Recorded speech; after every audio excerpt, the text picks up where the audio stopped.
الفسانی رحمۃ اللہ تعالی علیہ کا آج یوم وصال، یہ 1000 سال کے بعد آنے والا مجدد ہے ہندوستان کی سرزمین پر۔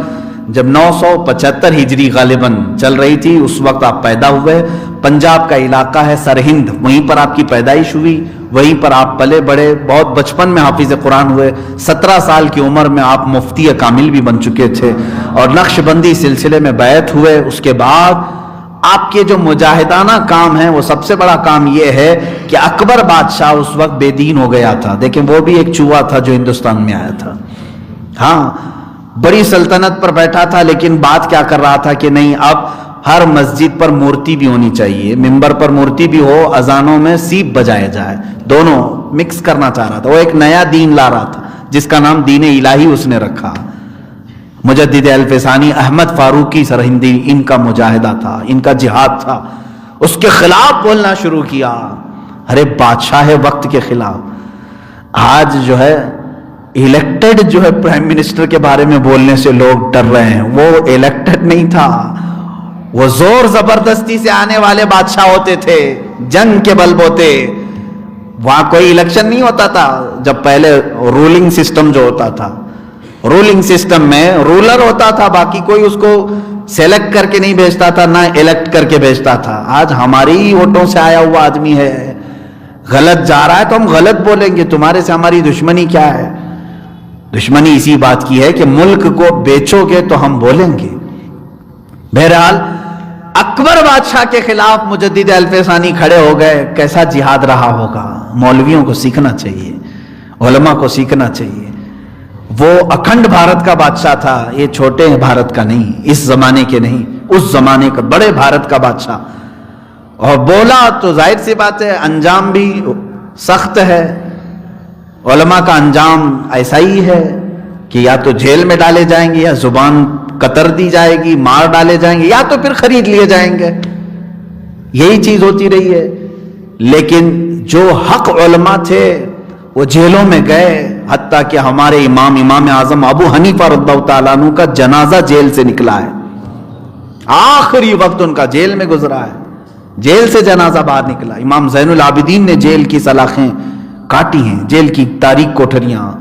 امام موسیٰ کاظم جیل کاٹے ہوئے ہیں، بڑے بڑے اولیاء۔ امام احمد بن حنبل کوڑے کھائے ہوئے ہیں حکومت وقت کے خلاف بولنے پر۔ زبردستی نہیں بولتے تھے، اگر تم ٹیڑے ہو تو بولنا ذمہ داری ہماری ہے۔ اکبر کے خلاف انہوں نے بولا تو جیل میں ڈال دیا، کئی سالوں تک جیل میں رکھا۔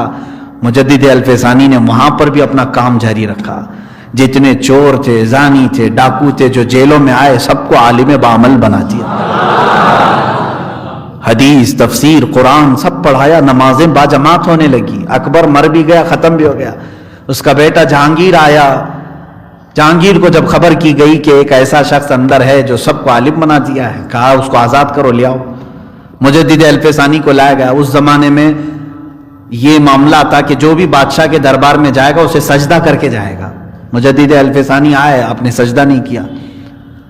جہانگیر نے کہا کہ تمہیں دربار کے آداب معلوم نہیں، یہاں ہر کوئی آتا ہے سجدہ کرتا ہے۔ آپ نے کہا میں سجدہ صرف میرے پیدا کرنے والے کو کرتا ہوں، میں اللہ رب العزت کو کرتا ہوں جو حی ہے اور قیوم ہے، جو ہمیشہ سے زندہ ہے، ہمیشہ زندہ رہے گا۔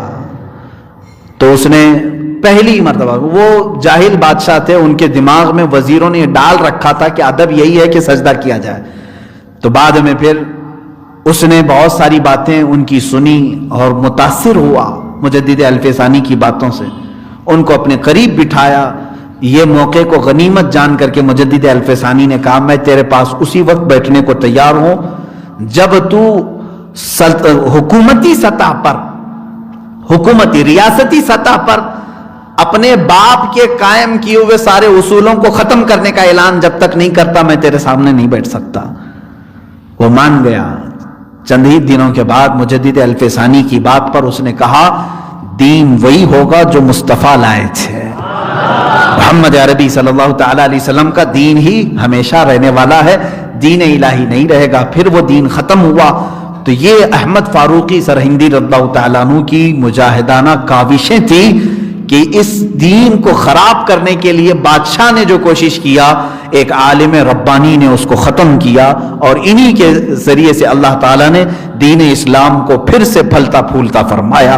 یہ مجدد الف ثانی، ہندوستان کی سرزمین اس بات سے بڑی خوش قسمت ہے کہ دو مجدد آئے اور دونوں عظیم مجدد آئے، ایک مجدد الف ثانی ہے اور دوسرا مجدد امام اعظم ہے۔ مجدد اعظم ہے امام احمد رضا خان فاضل بریلوی، ایک وحدانیت کو بچا رہا تھا، اللہ کی وحدانیت کو، اور دوسرا عصمت رسالت کو بچا رہا تھا۔ یہ دونوں مجددین نے وحدانیت کو بچایا، ایک مجدد الف ثانی نے، اور عظمت رسالت کو بچایا امام احمد رضا نے۔ اللہ ان دونوں مجددوں کا سایہ ہم سب پر قائم و دائم رکھے۔